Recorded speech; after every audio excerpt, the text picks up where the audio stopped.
May commercial ulit tayo. Pwede mo mag-apat na beses ka magbalik-balik ka.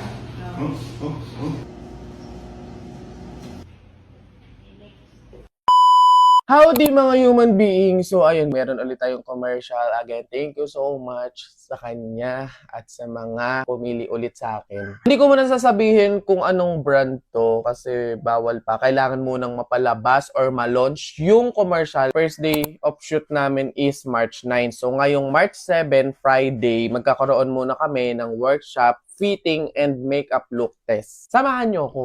Skin prep ako, naglalagay ako ng mga pang skincare. Kasi syempre parang nakakahiya, haharap ka na naman sa mga camera, sa mga madaming ilaw. Kahit paano, mabawasan man lang yung sumpa sa mukha ko, ganun.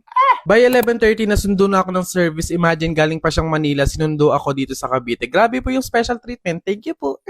Siyempre, hindi mawawala yung tulog-tulugan shot. Kailangan may pa-aesthetic tayong shot na ganyan. Na kunwari tulog pero hawak mo naman yung cellphone. Pero inaantok talaga ako niyan. Si Seb na tuwan-tuwa kasi after 10 months, finally nakapunta na ulit siya ng Manila. Bigyan nyo kasi ako lagi ng trabaho sa Manila para hindi ko na-miss. Ayan, buti na lang walang traffic, ang bilis ng biyahe. Imagine, 11:30 kami umalis. Around 12 ng tanghali, andito na kami sa production company.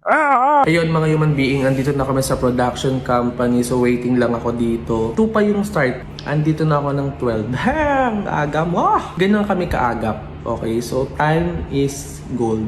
Padalawang beses ko nang pumunta dito sa production company kasi di ba nga nagkaroon na kami ng unang commercial and etong production company din yung production. And hanggang ngayon, nahiya pa din ako. Ayun, dumating na yung tubig namin kasi tinanong kami dito kung ano namin gustong kainin or inumin. So sobrang hiya namin, sabi ko tubig na lang. Pero kung di ako mahiyain, baka lechon dapat yung hiningi ko. Ready na yung wardrobe. Ito yung mga damit na susukatin namin isa-isa para malaman kung ano talaga yung final na susuotin namin sa commercial.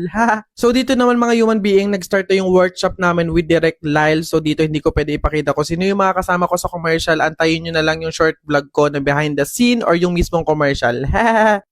Ayan mga human being, after ng workshop and ng fitting, hindi muna ako umuwi ng Cavite kasi maaga natapos. Sayang naman yung pagpunta ng Manila kaya gumala na lang ako, hindi na ako sumabay sa service, nag-commute na lang ako. Ayun, gumala lang kami sa MOA, kumain, then umuwi na. Bugs na kauwi na ako. Grabe naman yung itsura. Pagod na sa biyahe. So ayan mga human being, bago ko tapusin tong short vlog na to, aasahan ko kayo na please kapag nailabas na or na-launch na yung TV commercial, napapanood nyo na siya sa mga television, nakikita nyo na siya sa ads, please human being, support. Ayun lang, thank you for watching, send and receive good vibes. See you on my next video content. Love, love. Mwah, mwah, mwah.